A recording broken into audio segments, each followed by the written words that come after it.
नमस्कार भारत। आप सभी प्यारे देशवासियों को गणतंत्र दिन के इस पावन पर्व की खूब खूब हार्दिक शुभकामनाएं। दोस्तों, आज के दिन हमारे देश के ऊपर संविधान लागू हुआ था, यानी कि भारत का बंधारण बना था। आज के दिन दिल्ली के लाल किले में परेड होती है और प्रेसिडेंट, प्राइम मिनिस्टर और तीनों सेना के प्रमुख उपस्थित रहते हैं। साथ में बाहर से अतिथि के तौर पे मेहमान बुलाए जाते हैं, जिनके साथ हमारा घनिष्ठ संबंध रहता है। आज के दिन हम नए हथियार यानी कि नए वेपन्स की जो अपने हमारे जितने भी वेपन्स हैं या न्यू वेपन्स का इनोवेशन हुआ रहता है, उसका एक शक्ति प्रदर्शन होता है। तो ऐसे हम धामधूम से अपने देश में और विदेश के अलग अलग कोने में ये गणतंत्र दिन खुशी के साथ मनाते हैं। तो दोस्तों, अगर देखें तो इंडिपेंडेंस डे यानी कि स्वतंत्रता दिन, कॉन्स्टिट्यूशन डे यानी कि बंधारण दिन, या रिपब्लिक डे यानी कि गणतंत्र दिन में ये तीनों में क्या अंतर होता है। तो अगर देखें तो हम 15 अगस्त 1947 को अंग्रेज से आज़ाद हुए थे। तो ये दिन पे हमारे ऊपर अंग्रेजों का शासन खत्म हो गया था। तो अभी प्रश्न वह था कि हमारे ऊपर किसका शासन लागू होगा, यानी कि हमारे ऊपर कौन शासन करेगा, वो डिसाइड नहीं था। तभी अंग्रेजों ने बताया कि फाइनली हम आपको तभी छोड़ेंगे जब ये आपका संविधान बन के तैयार होगा। तभी हमारे संविधान की बनने की प्रक्रिया स्टार्ट हुई, जो 1947 से लेकर 1949 तक चली। यानी कि अपना संविधान बनने के लिए 2 ईयर 11 मंथ्स और 18 डेज लगे थे। यानी कि फाइनली हमारा संविधान 26 नवंबर 1949 को बन के तैयार हुआ। यानी कि वो दिन को हम कॉन्स्टिट्यूशन डे यानी कि संविधान दिन के तौर पे मनाते हैं। यानी कि हमारे प्रेसिडेंट है, प्राइम मिनिस्टर है, ये सब संविधान के अधीन काम करते, संविधान के अधीन है। यानी कि ये दिन पे हमारा संविधान बन के तैयार था और 2 मंथ के बाद यानी कि 26 जनवरी 1950 को लागू किया गया। वो दिन को हम गणतंत्र दिन यानी कि रिपब्लिक डे के तौर पे मनाते हैं। रिपब्लिक यानी कि गणतंत्र, लोगों का तंत्र, लोकतंत्र, यानी कि यहाँ पे प्रेसिडेंट, प्राइम मिनिस्टर या कैबिनेट मिनिस्ट्री है, वो चुनाव से नियुक्त किया जाता है। यानी कि लोग चुनाव करते हैं और वो लोग चुनाव के बाद वो लोगों का सिलेक्शन होता है। तो यहाँ पे प्रेसिडेंट या प्राइम मिनिस्टर कोई खानदानी या तो वंशानुगत नहीं रहता है, लोग उसको चुनते हैं और उनका शासन हमारे ऊपर लागू होता है। तो ये था हमारा गणतंत्र दिन। अभी 15 अगस्त 1947 को हम अंग्रेजों से आज़ाद हुए, इसको इंडिपेंडेंस डे के तौर पे हम मनाते हैं। 26 नवंबर 1949 को हम कॉन्स्टिट्यूशन डे यानी कि संविधान दिन के तौर पे मनाते हैं और जो दिन पे संविधान लागू हुआ यानी कि 26 जनवरी 1950 को हम एज अ रिपब्लिक डे के तौर पे मनाते हैं। तो अभी दोस्तों प्रश्न ये है कि 26 नवंबर 1947 को संविधान बन के तैयार था, लेकिन 2 मंथ के बाद यानी कि 26 जनवरी 1950 को लागू क्यों किया। तो ये प्रश्न है, 2 महीने लेट क्यों। तो ये समझने के लिए हमें इतिहास के पन्नों में पीछे जाना पड़ेगा कि दोस्तों, सेकेंड वर्ल्ड वॉर चल रहा था, यानी कि द्वितीय विश्व युद्ध, जो 1 सितंबर 1939 टू 2 सितंबर 1945 तक चला। तभी इंग्लैंड को जर्मनी ने बुरी तरह मारा था। यानी कि continuous 15 days and 15 night continuous London के ऊपर बमबारी किया था और उसको त्रस्त कर दिया था। वहाँ के लोग त्रस्त हो गए थे। तभी कंजर्वेटिव पार्टी का शासन था और उसका पीएम था विंस्टन चर्चिल, और उसके अपोज में एक लेबर पार्टी थी, उसका लीडर यानी कि नेता था क्लेमेंट इटली। तो क्लेमेंट इटली यानी कि लेबर पार्टी ने एक घोषणा किया कि अगर भारत के लोग हमारा साथ देंगे युद्ध में या तो कुछ अलग सहयोग के साथ, तो हम लोग भारत को आज़ाद कर देंगे। और वो टाइम पे कुछ यूँ ऐसा ही हुआ कि इतिहास गवाह है कि कभी लेबर पार्टी ना आने वाली लेबर पार्टी वो टाइम पे जीत के आई और उन्होंने इंग्लैंड के ऊपर रूल किया, यानी कि 1945 में। तभी उन्होंने जैसा बोला था वैसा भारत को आज़ाद करने की घोषणा की। इंग्लैंड ने एक पूरा लिस्ट बनाया था, 15 to 20 कंट्रीज थी, जिसमें वो जितनी भी कंट्रीज थी वो ब्रिटिश की गुलाम थी। तभी उसमें भारत का नाम लास्ट में था। तभी लेबर पार्टी ने क्या किया कि वो लिस्ट को पलट दिया कि जो लास्ट में आज़ाद होने वाला देश था यानी कि भारत, वो अभी प्रथम नंबर पे आ गया।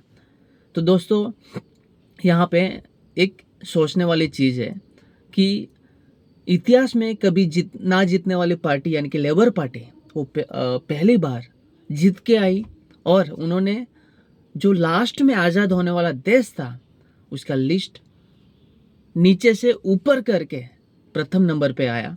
ये भगवान की ही कृपा है, इसको हम चमत्कार बोल सकते हैं कि भगवान की कृपा से हमें आज़ादी तो मिली, लेकिन साथ में अपने देश को आज़ाद करने के लिए हमारे जितने भी शहीद हो गए, जितने भी क्रांतिकारी थे, महापुरुष थे, जिन्होंने हड्डियों का खाद किया, लहू का यानी कि रक्त का पानी करके हमें आज़ादी दी है, उनके संघर्ष से भी हमें आज़ादी मिली है।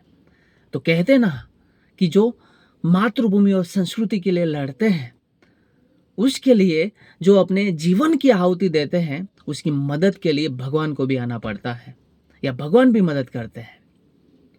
तो यहाँ पे ये जितने भी क्रांतिकारी हैं, महापुरुष हैं, उनके बलिदान से और ये भगवान की कृपा से हमें आज़ादी 15 अगस्त 1947 को मिली। हम अंग्रेजों से तो आज़ाद हो गए थे, लेकिन फिर भी हमारे ऊपर फ्रेंच एंड पुर्तगाली का शासन था, जो फाइनली वो 1961 में गोवा को आज़ाद करके चले गए। अभी दोस्तों दिखे तो हम 15 अगस्त 1947 को अंग्रेजों से तो आज़ाद हो गए, तभी लेबर पार्टी ने एक घोषणा की, मतलब लेबर पार्टी ने 3 कैबिनेट भारत में भेजे, यानी कि कार्लिक्स, अलेक्जेंडर एंड लॉरेंस, ये तीनों भारत में आए, उसको कैबिनेट मिशन कहा गया। तो इसमें कैबिनेट मिशन के तरह यहाँ पे उन्होंने बताया कि आप भारत में एक अंतरिम सरकार बनाइए 5 साल के लिए और सीखिए कि गवर्नमेंट कैसे चलाई जाती है। तो भारत में अंतरिम सरकार बनी और अंतरिम सरकार बनने के बाद 5 साल तक उन्होंने गवर्न किया, यानी कि रूल किया। तभी 5 साल के बाद यानी कि अपना देश 1947 को अंग्रेजों से आज़ाद हुआ। 51 में इलेक्शन हुआ, लेकिन पीएम बन के आए 52 में, यानी कि जो 5 साल अंतरिम सरकार थी, कोई ओरिजिनल सरकार नहीं थी। उसके बाद अंग्रेजों ने कहा कि आपका एक कॉन्स्टिट्यूशन बनाइए, यानी कि संविधान बनाइए, जैसे संविधान बनता है हम भारत को छोड़ के चले जाएंगे। तो हमारे संविधान बनने की प्रक्रिया शुरू हुई, यानी कि फाइनली 26 नवंबर 1947 को 26 नवंबर 1949 को अपना संविधान बन के तैयार हुआ। उसको हम संविधान दिन के तौर पे मनाते हैं और उसको लागू किया गया 2 मंथ के बाद, यानी कि 26 जनवरी 1950 को लागू किया गया। उसको हम रिपब्लिक डे के तौर पे मनाते हैं। तो दोस्तों प्रश्न वापस वही है कि 2 मंथ के बाद लेट क्यों लागू किया गया? अपना संविधान तो 26 नवंबर 1949 को बन के तैयार था।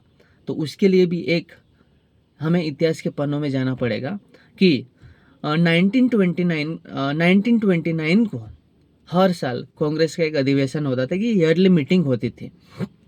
तभी ये कांग्रेस का अधिवेशन हुआ था लाहौर में 1929 को, यानी कि ईयर का एंडिंग चल रहा था, दिसंबर मंथ चल रहा था।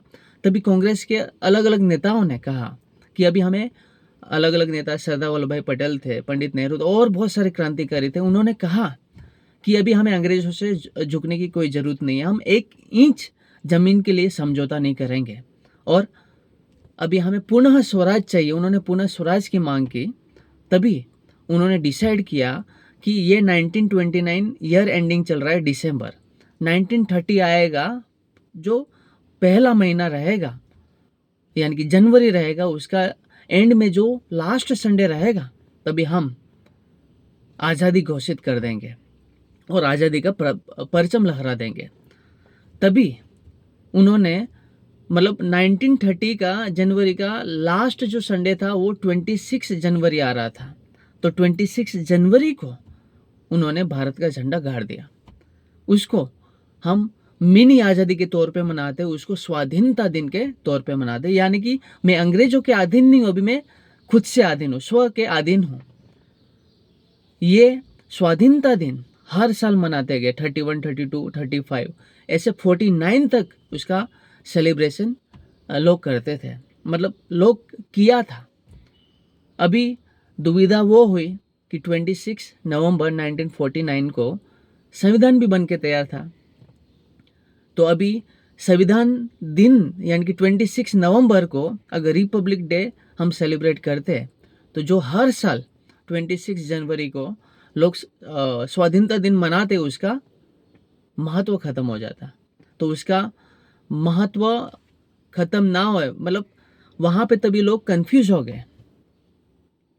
तो लोगों ने वहाँ तभी उन्होंने दिमाग लगाया कि अभी 2 महीने की तो बात है कि ये 49 चल रहा है, 1949, 1950 में 26 जनवरी आ रहा है, यानी कि 2 महीने के बाद, नवंबर के बाद दिसंबर और जनवरी, 2 मंथ के बाद, आफ्टर 2 मंथ तो हम बंधारण लागू करेंगे और यानी कि 1950 में वापस स्वाधीनता दिन आ रहा है, बराबर ना। तो स्वाधीनता दिन क्या कहता है कि मैं खुद के अधीन हूँ, लेकिन संविधान क्या कहता है कि तू खुद के अधीन नहीं है, तू संविधान के अधीन है। तो संविधान दिन के ऊपर हम ये स्वाधीनता दिन के ऊपर हम संविधान को थोप देंगे, तो स्वाधीनता दिन का महत्व भी खत्म नहीं होगा और संविधान के अकॉर्डिंग भी काम होगा। इसलिए हम लोगों ने अपना कॉन्स्टिट्यूशन 26 नवंबर को बना था, लेकिन दिसंबर और जनवरी यानी कि 26 जनवरी 1950 को संविधान लागू किया गया। ये इसका रीज़न था, ताकि स्वाधीनता दिन का महत्व बना रहे। तो ऐसे हम ये रिपब्लिक डे का सेलिब्रेशन करते हैं। तो ये रिपब्लिक डे के तौर पे यानी कि गणतंत्र दिन के तौर पे मुझे कुछ पंक्तियाँ याद आ रही हैं कि मैं उस देश का वासी हूँ जहाँ पे होठों पे गंगा और हाथ में तिरंगा होता है। मैं उस देश का वासी हूँ जहाँ पे वंदे मातरम सत्यम शिवम सुंदरम और पंजाब सिंध गुजरात महाराष्ट्र गाता है। मैं वो देश का वासी हूँ जहाँ पे ठुकराए हुए लोगों का शरणथली बन जाता है और सात समंदर पार भी ब्रदर्स एंड सिस्टर कह के बुलाता है। मैं वो देश का वासी हूँ जहाँ पे भूगोल से पहले ब्रह्मांड का ज्ञान दिया जाता है।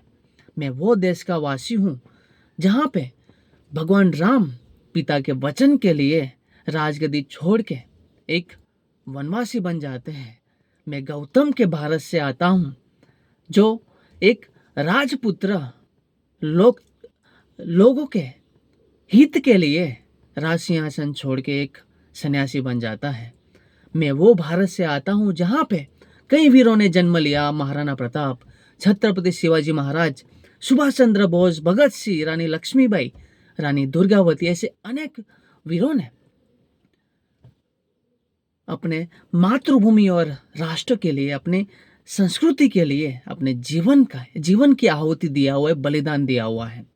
मैं वो भारत से आता हूँ जहाँ पे अनेकता में एकता है। ऐसा मेरा भारत देश महान है। आप सभी प्यारे देशवासियों को गणतंत्र दिन के इस पावन पर्व की पुनः खूब खूब हार्दिक शुभकामनाएं। जय हिंद, वंदे मातरम।